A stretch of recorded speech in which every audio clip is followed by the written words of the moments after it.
So today we'll start the MGF for continuous distribution.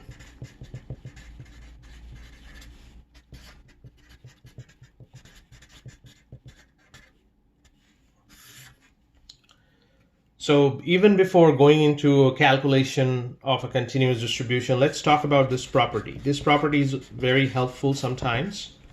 The property is if y is a random variable with density function, so continuous distribution means that now it's a density function, f of y, and g of y be a function of y, then expectation of e to the power t gy, that is equal to integration from minus infinity to infinity e t gy f of y dy. Sometimes we're going to use this result, so I'm just kind of writing this result beforehand. Now let's talk about how to find the MGF for a standard normal distribution. What is a standard normal distribution, first of all? Standard normal distribution means that we denote that by z most of the time, and that follows a normal distribution with mean is 0 and the variance is 1. So that is what it means. Now we want to find what is mz of t. So you know the standard notation for moment-generating function is m of t. I'm just writing z to remind ourselves as a sub z, to remind ourselves that we are talking about the standard normal distribution. So how to do that? Well, any kind of calculation with moment-generating function starts with the definition, which is expectation of e to the power tz. Z is the variable here. A normal distribution goes from minus infinity to infinity. That's the whole range, if you remember that. E to the power tz, now this will be the density function of a normal distribution. It's the back of your book, but I'm just writing that. This is the density function of a normal 0, 1. So 1 over square root of 2 pi e to the power minus 1 half z square dz. This is the density function of a standard normal. You can find that at the back of the book as the general normal distribution of mu and sigma square. If you plug in mu equal to 0 and sigma equal to 1, then you get this. This is the standard normal. How to integrate this? Well, let's take this tz in here. So 1 over square root of 2 pi e to the power minus 1 half z square minus 2 tz dz. So what I did here, I multiplied 2 divided by 2, so that's this negative 1 half coming out of here, and this is this term right here. So that's what I did. Now what's the purpose of doing this? Now if you look at the density of the standard normal, maybe I should write the density of the standard normal somewhere. So this is the density of a normal distribution. A normal mu sigma square, the density of that, so this is 1 over square root of 2 pi sigma e to the power minus 1 half sigma square x minus mu square, minus infinity less than x less than infinity. This is the standard normal. This is the density. So my target is writing this as a complete square. Writing this as a complete square. That's the way to do it. Then remember that if this is a density function, then if I take minus infinity to infinity fx dx, that'll be 1. That property I'm going to use to figure this one out. So let's see what I'm doing in the next step. Minus infinity to infinity, 1 over square root of 2 pi. Now if I'm completing this square, what I'm missing here? Z square minus 2z, what I'm missing is a t square. So if I add a plus t square, then this will be a complete square. So if I add a t square here, so that will be e to the power minus 1 half t square that I added. I'm just kind of writing here e to the power t square over 2. That way This can cancels out. This is negative 1/2 t squared. This is plus 1/2 t squared, cancels out. So that's the adjustment I'm doing. So e to the power t squared over 2 has nothing to do with z. So I'm taking that outside the integration. But I'm adjusting this way. So now this is a complete square. So what I can write, e to the power t squared over 2 minus infinity to infinity 1 over square root of 2 pi e to the power negative 1/2 z minus t whole square dz. Right? Now look at this part. Look at this part of what I just derived. What is this? This is a normal, the inside part is a normal distribution. What normal distribution is this? This is a normal with mean t and the variance 1. This is a normal distribution with mean t. So if you equate with this one, this value is t and this value is 1. So this is a density function. I'm integrating a density function between minus infinity and infinity. What would be the result of this? This will be, using this property right here, this will be 1. So what would be our answer for the MGF of a standard normal? E to the power t squared over 2. This is the answer. E to the power t squared over 2 will be the answer. Now what if, so this is the standard normal. MGF of a standard normal. What if I want to figure out what's the MGF of a normal mu sigma square? What would be the MGF of that? How do I figure that out? Well, to figure that out, we have to use a property. Remember, the z is a transformation to a standard normal from this normal distribution. So if x follows a normal mu sigma square, I can transform it into a standard normal by subtracting mu, dividing by sigma. Let's rewrite that. Then x is mu plus z times sigma. I'm just multiplying sigma on both sides, adding mu. So we are trying to figure out what is the moment generating function of x, because this is x. X follows the normal mu sigma square. I'm trying to find what is the moment generating function of x. Same idea, expectation of e to the power tx.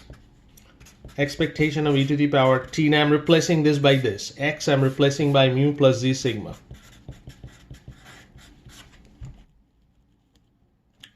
Well, a little bit of math here. E to the power t mu plus t z sigma. This is a constant.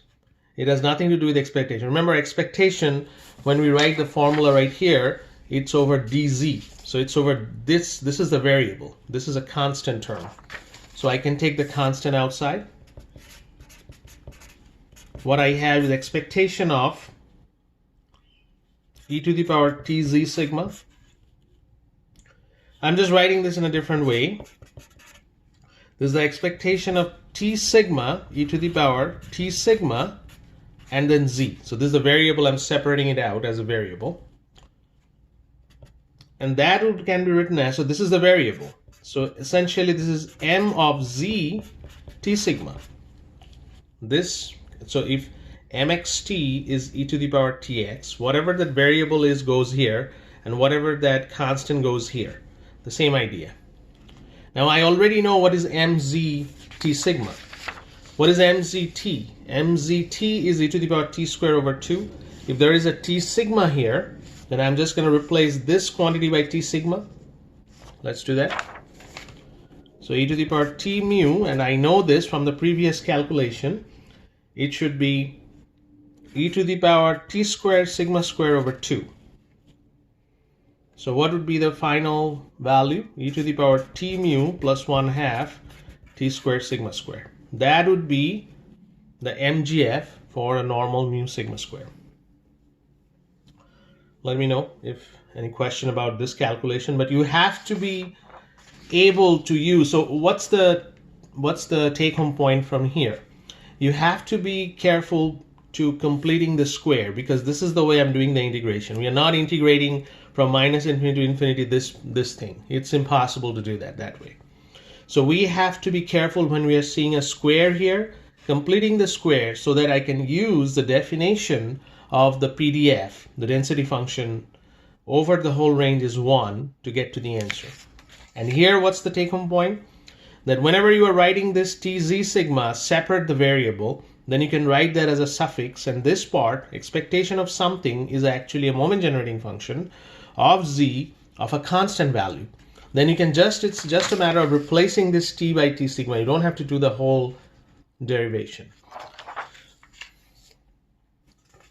Okay, so let's move on to another distribution. So this is normal density function. Now I'm introducing another density function. I don't know whether you have seen that before or not. This is called gamma. So the next example is called a gamma distribution.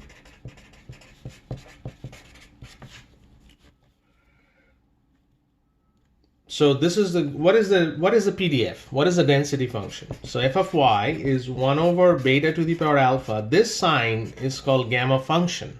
This is the gamma distribution. This is called gamma function. So this notation, and inside alpha, I'm going to explain it in a second, that's what we call the gamma function.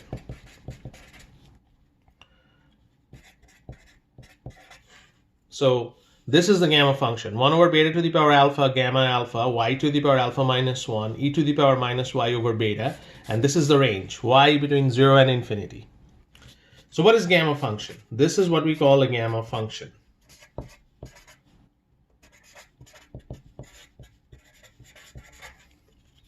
This is a gamma function. Now, there are certain properties of gamma function. For example, so I'm writing a little note here about the gamma function. Gamma n is n minus 1 factorial. How do I get that? Because gamma n is also n minus 1 gamma n minus 1. Sorry, n gamma n minus 1. So this is a recursive relation between these gamma functions. So this is sometimes we're going to use. So what is gamma 2 then? This is just 1. So here, this is the gamma alpha function. Now here is a question for you. You want to try that. It's not a homework problem, but you need to try that. So if this is a density function, then if I take 0 to infinity, f of y dy, that must be 1. Prove it. Prove that this is true. That if I take 0 to infinity this function, fy dy, I'll get 1. Using the property of the gamma function, of course. How this is true? But this is true. That's why this is a density function. This is a density function because if I take 0 to infinity the integration, I should get 1. So try this derivation. How this is true? But what we are really looking for is the moment generating function of the gamma distribution. This is what I'm asking. What is the question? And this is I'm going to answer. So this question I'm going to answer. This is try to prove this by yourself that if I take a 0 to infinity integration here, I'll get 1. I'll get 1. That's what I need to see, that how do you do that? And if you cannot, then talk to me. But this is will give you an idea about the gamma function and the gamma distribution. And try to look up the different value of the gamma values. For example, gamma n minus 1 factorial, how that is true. This is a recursive relation. Gamma n is n times gamma n minus 1 and so on. What is gamma 2? What is gamma 1? Also, I need a little question here for you. What is gamma 1? So all those little questions, try to answer that. But what I'm going to derive now is the MGF of gamma distribution. Let's do that. How do I start? Well, every MGF calculation start with m of t. I'm just kind of reminding myself y is the variable here. So this is the definition. Expectation of e to the power ty. That's always the starting point. So 0 to infinity e to the power ty, and now I'm writing what I wrote before. That's the gamma function, gamma distribution.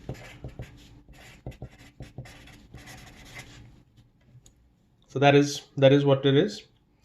Now what we're going to do? Well, take the constants out. So 1 over beta to the power alpha and gamma alpha, those are constants, nothing to do with y. So I'm taking that one out. Now what we left with y to the power alpha minus 1, and I'm just taking both our e so I can readjust and write it here. So let's write it this way. So these two I'm combining and I'm factoring out negative y. Why I'm doing that? Because somehow if I can write it in terms of a gamma function, or even better as a gamma distribution, then that integration will be 1. E to the power negative y is the way I can write it, because the rest of it is a constant. So here I have e to the power negative y, I have a constant, but then I have to adjust it here. Let's do that. I'm just multiplying here 1 over beta minus t times y whole to the power alpha minus 1. I'm introducing this because then I have a similar structure as a gamma distribution. Now if I'm introducing this, then I have to cancel this because I'm introducing a 1 over beta minus t to the power alpha minus 1. I'm canceling this by dividing. Now I'm taking this one out because it's a constant too. So I'm just writing beta alpha, gamma alpha, 1 over beta minus t alpha minus 1. What is inside? Inside is 1 over beta minus t y to the power alpha minus 1 and e to the power minus y 1 over beta minus t dy. Now I can substitute. Let's substitute 1 over beta minus t y as equal to z. So 1 over beta minus t dy is dz. This is the rule of the substitution that you do. So let's do that. I'm writing all the term outside as it is. I'm writing the inside term. Now 0 to infinity will remain 0 to infinity, because when it's 0, z is 0. When it's infinity, z is infinity. So this is z to the power alpha minus 1, because the whole thing is z here inside there. E to the power minus z. Now this is called Jacobian, or this is what I have to write for dy. dy is dz, so dy is dz divided by 1 over beta minus t. So that's what I have to write here. dz divided by 1 over beta minus t. This is this dy here. You have to rewrite that. I'm going to go into the next page, but I'm keeping it here to see that what I have done. So I'm writing exactly what I have here. 1 over beta to the power alpha, gamma alpha, 1 over beta minus t, alpha minus 1. And I'm taking this 1 over beta minus t outside from here, from this term right here. And the inside is 0 to infinity, z to the power alpha minus 1, e to the power minus z, dz. That's it. That is inside this term. Now, what is this term? If you look at this expression right here, the gamma alpha expression, that's exactly what this is. Y to the power alpha minus 1, this is z to the power alpha minus 1, this is z to the power minus z, minus y, z to the power minus z, and 0 to infinity. So this term is nothing but gamma alpha. This term is nothing but gamma alpha. So what I have, again, I'm just adding this. So this will be 1 over beta minus t to the power alpha. These two, 1 minus beta minus t to the alpha minus 1 and 1 over beta minus t. So this minus 1 plus 1 will be just alpha. And I have a gamma alpha here. So this gamma alpha will cancel. I'm multiplying this beta inside because those are both the same power, alpha. So that will be 1 minus beta t to the power alpha. That would be the MGF. That would be the MGF of gamma distribution. So this is the MGF. So this is the answer.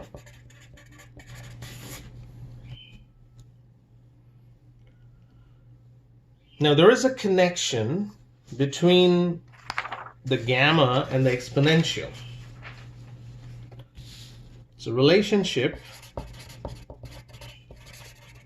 between gamma and exponential distribution.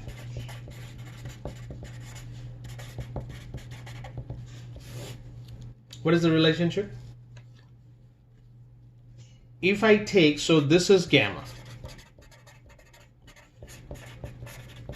and I just wrote it down as 1 over beta to the power alpha, gamma alpha, y to the power alpha minus 1, e to the power minus y over beta. So this is gamma. It's the gamma function.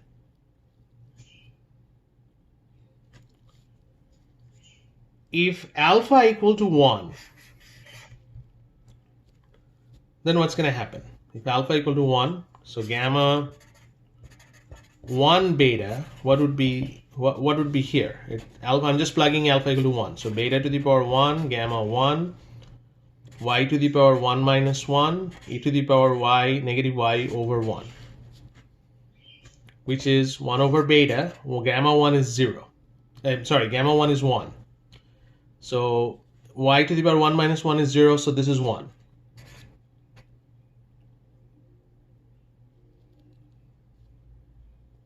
Sorry, this is beta. So e to the power y over beta, because alpha is 1, beta is still there. So this is your alpha equal to 1. If I plug in 1 in every places, I have this. This is actually exponential distribution. We write it exponential beta. So if I write this as a new variable x, then this is exponential beta what you have if I transform alpha equal to 1. So this is the relationship. Gamma alpha beta, if I take alpha equal to 1 and remain beta as it is, I get exponential distribution. Why this is important? Well, what is the MGF of gamma? This. Let's write that. So MGF of gamma alpha beta is 1 over 1 minus beta t to the power alpha. What is the MGF of exponential? Just plug in here alpha equal to 1. Now here is the homework problem that I want you to do. This is homework 4.136 in your book, and do it from first principle. Meaning, so what is 4.136? 4.136 is actually saying that find the MGF for exponential beta. Not this way, but the way I derived it, this way. This is the first principle. Using this first principle, but in this case, this distribution will be an exponential distribution. So take the exponential distribution PDF, which is, I just wrote it down before, 1 over beta e to the power minus x over beta, and then find out what's the MGF. That is your homework. And that will be, this problem will be added with the rest of the problems that I asked you before. So I'm going to add questions to your homework until I decided that that's homework 1 and that will be due. So until I say so, you're just adding those problems as we go along. So that's what we are doing. So here I'm stopping today here, and this is a new homework problem that I am adding to the rest of the homework problems that I asked last time. If you have any questions, then ask me. Okay? All right.